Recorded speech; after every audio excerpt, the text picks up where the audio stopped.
having finished the puja and listen to chanting, and after having a brief meditation, it's also time for the children particularly to listen to this brief Dhamma advice, which you have been listening every Sunday when you attend these services. Still we are confined in our homes and in our temples, and we don't have much freedom, and we have to wear mask, gloves, and wash our feet and our hands. And you don't have your schools, but still I believe that you receive your homework. But life is still the same. It has not returned back to normal. You know that these viral infections make a lot of people sick.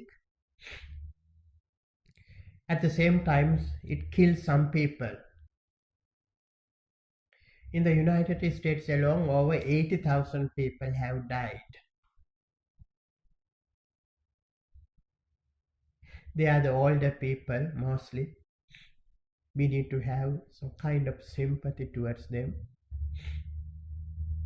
But recently I read some news that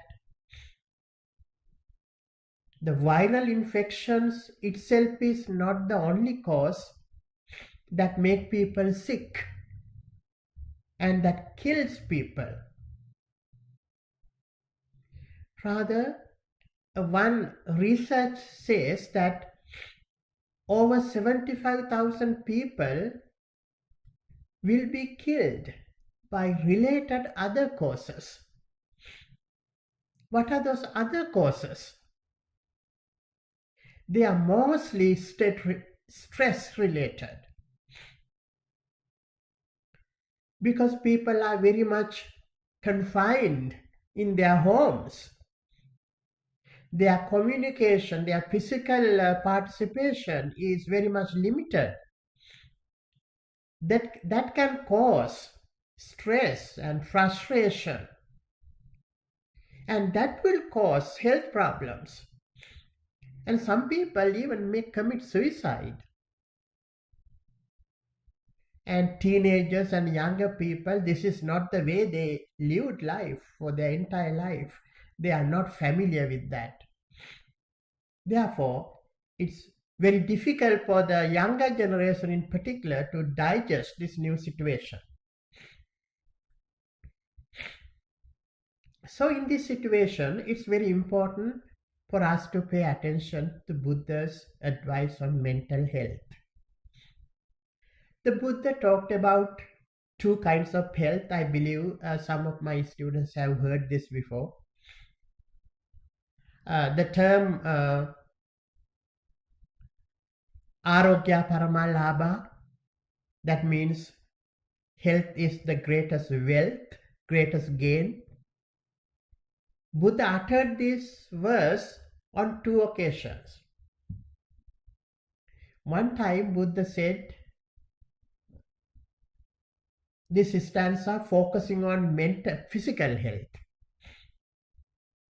Another occasion Buddha used this term to highlight mental health. When the Buddha visited the state of Kuru in the far north in India those days, and he met a person by the name of Magandhya, and when the Buddha uttered this stanza, Magandhya raised his hand and showed his muscles, and he said, "This is that health." Buddha said, "No, you are mistaken. That is not what I meant. I meant a different kind of health. That is your mental health." So, both inner health and bodily health are equally important to the Buddha. Actually, the enlightenment, the Nibbana, is the highest achievement, which is the purification of the mind, and that is the highest achievement as far as inner health is concerned. So, the ultimate achievement of Buddhism itself shows how this inner health is important to Buddha.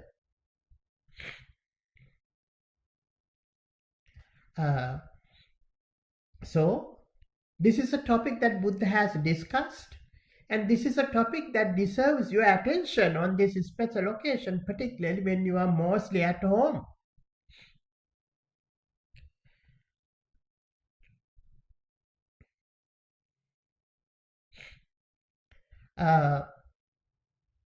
The kind of a trap you may get into during these days is your difficulty in resisting the things that you like to do.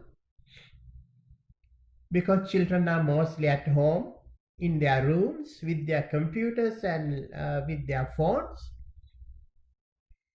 it must be tempting for them to do what they like.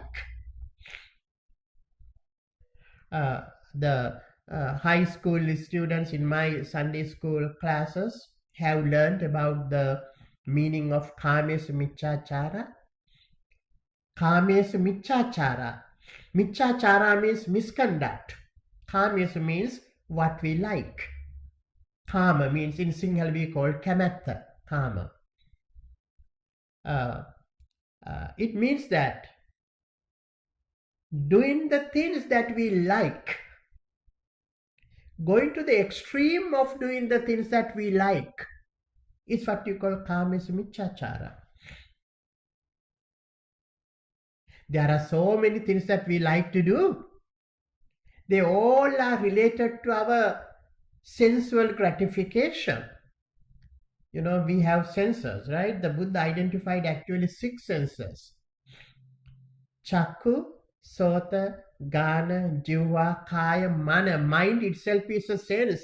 There are so many things that we do through mind. Thinking. So, all these 6 senses, going to the extremes in what we like to do through these 6 senses, is what we call Kamesu Michachara. Therefore, during these days, it's very, very important for our kids to be aware of that. But it does not mean that, we have 2 words in the Buddha's teaching, Michachara and Sammachara. So Buddha never asked you not to do the things you like. Buddha never imposed such restrictions, strict, rigid rules. Of course, you can do certain things that you like to do, but of course there are certain things that you like to do, but you should not do at all. Stay away completely. There are certain things you like to do, you do it in moderation. That is what you call Sammachara. Kamesu Sammachara. Good behavior with what you like to do. Good conduct with what you like to do. So, for instance, Buddha never asked you not to watch a YouTube video or something. Buddha never asked you to eat what you like to eat. But there are limitations. So, during these days, these are some of the things that you may like to do, but you should be very, very careful not to go to extremes. 1, social media. I don't know how many of our teenagers have all these social media connections like Twitter and YouTube, Facebook and all the social media. But I don't have any of social media connections. I am not a member of any of them. So I completely stay away from them. But the younger generation have that. So, social media could be one thing that you may like to go to extremes during these days. Next, it could be games. You like to play games? Of course, you can play a game or two for a short period of time. You should know your limits. But if you exceed that limit, you are practicing kamesu michachara, which is a very, very harmful thing for you. And the other thing is YouTube. Most of my students say that one of the main things that they are addicted to is YouTube. Videos, watching videos. And watch one and then move to another, then move to another, then move to another. It is endless. Hours have passed, but still they are not aware. Then they feel tired. They don't have energy to do something else, so that all the time they are get addicted to it. So you can watch based on according to the permission of your parents. If you are very younger kids, okay, you may watch one or two of them, but not continuing. And the other one is texting. It's something you like to do nowadays, sending text messages to your friends. Of course, you can send one or two messages and say hello, hi, like that. But continuous texting. Of course, you can get together in groups for your communication, for your schoolwork, for your homework, for mutual support. But it is not what I mean. But sending back and forth, sending text all the time, send one message, again another, again reply. So when you do that with many people, it takes a lot of time. So that is another problem. And phone calls. You should know the limit. Okay, when you talk to your friends. Okay, how long should I talk and what should I talk? Okay, it's just talking about unimportant things, about people, about what others do, about what is going on. This is not important. And another thing you may like to do nowadays is sitting in front of your computer and munching your food. I have seen some children all the time, all junk food is by the side. And they are eating it while watching or doing something. When you are occupied in one thing and you continue to eat, it means that you do not know how much you eat. The Buddha taught you that eating is a mindful act. Eat mindfully. You enjoy your food when you eat mindfully. You cannot do something else and eat. That's not a healthy practice. So that it is something you may get addicted to, sitting in front of the computer and watching something and doing something and at the same time simultaneously eating. That is a kind of an addiction. And one more thing, some students, suppose you don't do any of them, but you just lie in bed. You don't do anything. You just lie in bed and you are thinking. Your mind is roaming through the entire universe. But you are physically there and you are physically inactive. That is one of the worst situations that can happen to someone. So that you must be very, very careful about these habits and practices. There's a possibility that some young people may develop these unhealthy habits. And also, if you have developed these habits, you must have the ability to resist them and to reverse them. Buddha is one of the earliest teachers. But nowadays people talk about human potential. The human being can change his or her. A man or woman can change his or her destiny. This is what people talk right now. But Buddha taught 2,600 years ago that human being has the potential to change the world, change himself or herself. So you have the ability. Remember in the Tithayatana Sutra, Buddha said, right? Karma is not the only factor. There are other factors, and mostly whatever you have, you are even the things you are born with is still with your effort. You can reverse them, you can change it. So that even though you are still addicted to one of these practices or habits, still you have the upper hand. Always trust your own ability. Always trust your own ability, and you can reverse them and you can change them.